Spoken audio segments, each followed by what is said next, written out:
Neutral density or ND filters are a must-have to control your exposure when shooting outside on a bright sunny day. And in fact, they're one of the most handy pieces of kit I have, and I bring one to every shoot.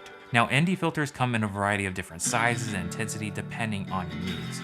And in your search for ND filters, you may come across something called a VND or variable ND filter. Now, these filters, being variable, allow you to adjust the strength of ND on the fly.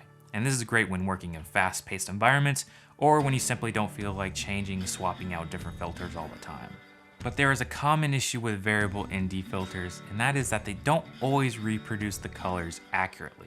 And sometimes you'll see a warm or a green cast over your footage, and it doesn't quite look like the way you remembered. In order to fix this, you have to actually color correct your footage manually in post, which will take some time and effort to do so. So sometimes it's a game of, do I choose a variable ND filter for the convenience? Or do I use a solid non-variable ND filter for the best image quality? Well, Nisi has a product that may be the best of both worlds. Introducing the Nisi True Color Variable ND Filter, a filter that claims to have no color shifts and it has a strength from 1 to 5 stops. Inside the included pouch, you'll find the filter itself protected in a hard case, along with an optional rotating lever that you can screw onto the side for easy, smooth adjustments. Now, I do wish that the filter cap had a small cutout for this lever so that the cap could fit flush against the filter itself. That being said, the cap does stay on, it's just at a weird angle, so it's not a huge issue, but it would have been a nice touch. Now, adjusting the filter's intensity is really smooth and has hard stops on either end, and surprisingly, I found this filter to be lighter than I expected, which I see as a benefit when using this on a gimbal or anytime that weight is kind of fairly critical. Having a lighter weight filter means a lighter weight overall package. So this filter has a waterproof coating, which makes it super easy clean with a microfiber, just in case it gets filthy or smudged, or if you get water on it, you can easily dry it off. The unique thing about this ND filter is that the minimum strength can go as low as 1 stop, which I find great for those times where I just need a little bit of intensity, not too much. Most filters, they can only go as low as 2 stops, which can be an issue if you need to be right in between, so sometimes you have to take off the filter. This means that I can put this to 1 stop and I can leave this filter on for more scenarios, so I have a more workable range. But now the maximum strength is 5 stops, which I do find just to be a bit too little. I'm really used to having 6 stops as my maximum level of ND strength with other variable filters or built-in ND filters when working outdoors. So with only 5 stops, I do find myself stopping down the lens when I'm in bright, sunny daylight.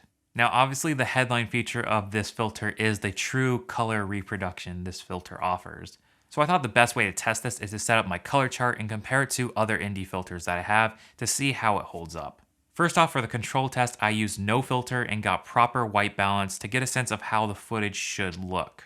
Next up, I used the variable ND filter from Freewell, and you can just see how much warmer this image looks. And to really put the Nisi filter to the test, I compared it to a non-variable ND filter just to see how much better the color actually is. And as you can see, it appears nearly identical to the footage without the filter.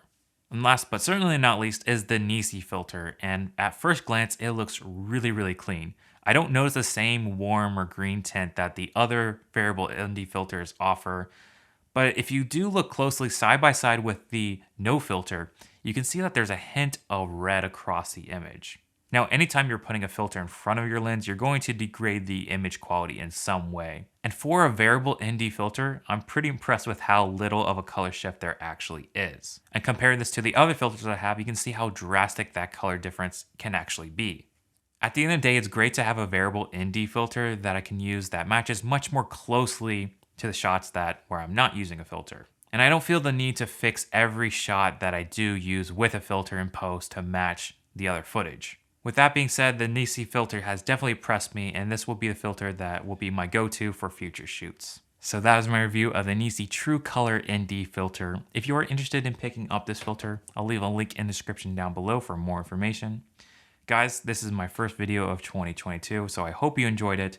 Other than that, I'll catch you in the next one. Peace.